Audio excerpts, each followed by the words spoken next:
Конечно пристигнавме во древниот и свет патриаршиски ставропегијален манастир на Пресвета Богородица, посветен на незиниот живоносен источник Балаклија.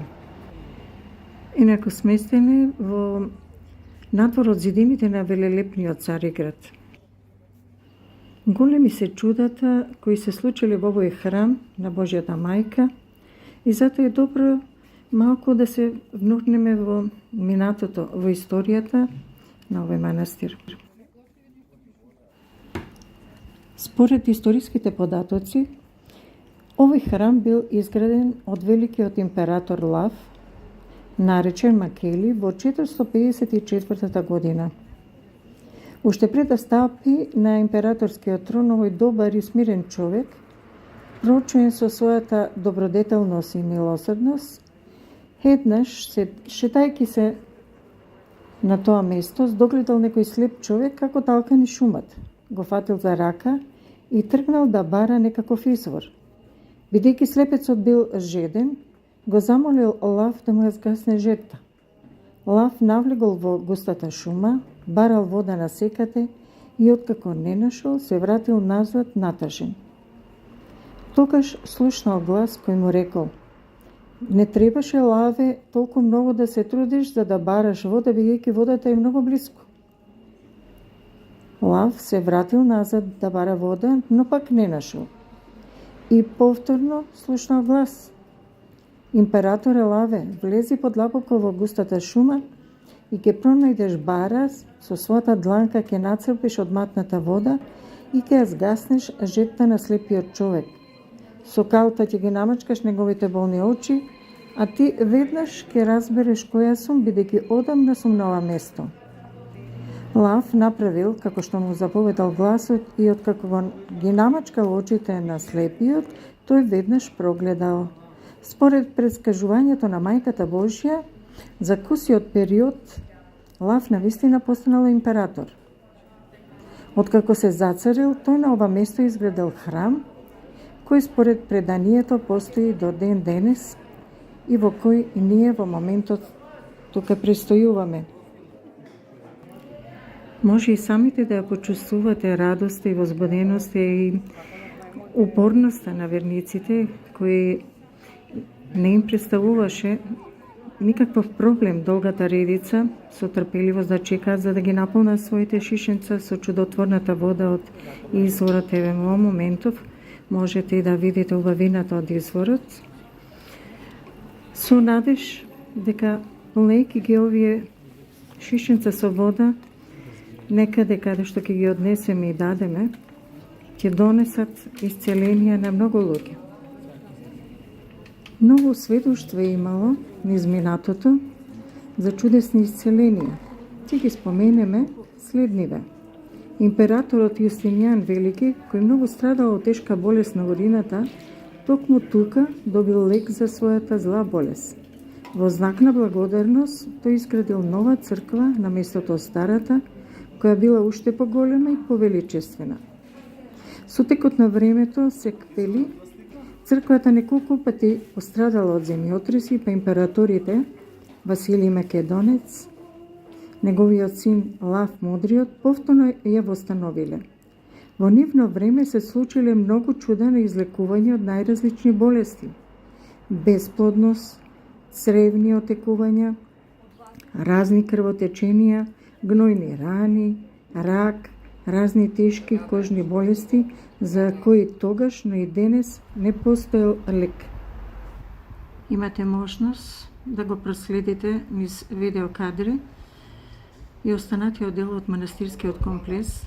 Тоа е горната црква, велелепен храм во кој сигурно се одржуваат богослужби, прекрасен во својата убавина и раскош, и би ве оставила за момент во тихување да го почувствувате овој мир и убавина, но и да го послушајте во спевањето на нашиот брат Јордан.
Му благодариме на братот Јордан за неговото прекрасно воспевање, кој што ја наполни нашата душа и срце со молитвена радост кон Богородица. Секако би сакала да продолжам за едно чудо што се случило во овој животворен извор. Според православното предание, овој извор воскреснувал дури и мртви, како што е примерот со случајот со некој мртовец од Тесалија. Тој човек на пат кон изворот во коработ починал. Пред да предаде својата душа во рацете на Бога, усредно ги замолил патниците да го однесат во црквата при изворот и пред да го погребаат да излијат врз неговото тело 3 кофи од изворската вода. Патниците, но и морнарите исполниле неговата желба и пред да го спуштат во гробот, излеале врз неговото тело 3 кофи и тој веднаш оживел. Кадрите се многу кратки за да можам јас да внесам податоци за многу чуда што се случувале и се случуваат.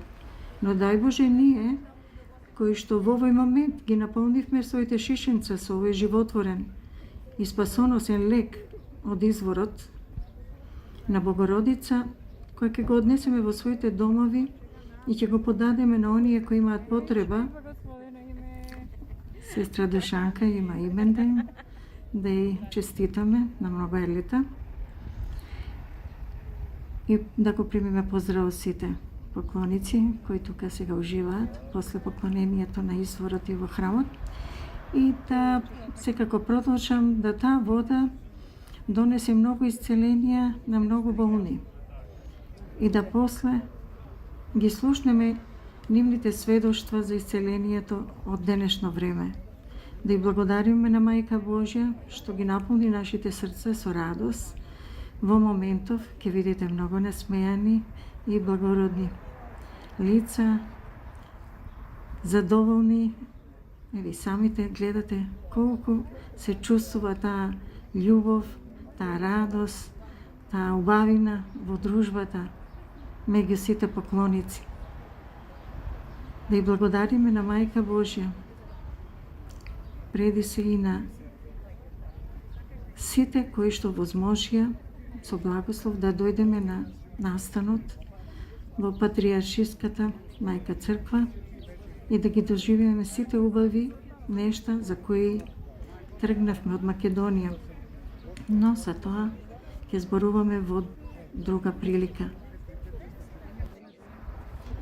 На крајот од овој видеоклип посветен на храмот Пресвета Богородица Балаклија, да останеме во тихување гледајки само на присутните верници кои пред заминување во Македонија, овај последниот храм кој што го посетивме, самите преку својот лик ќе ви кажат ни што поминале, што примиле, што доживеале. Огледајте ги нивните лица, нивната радост, убавината на се она што при очи ќе ви биде принесено.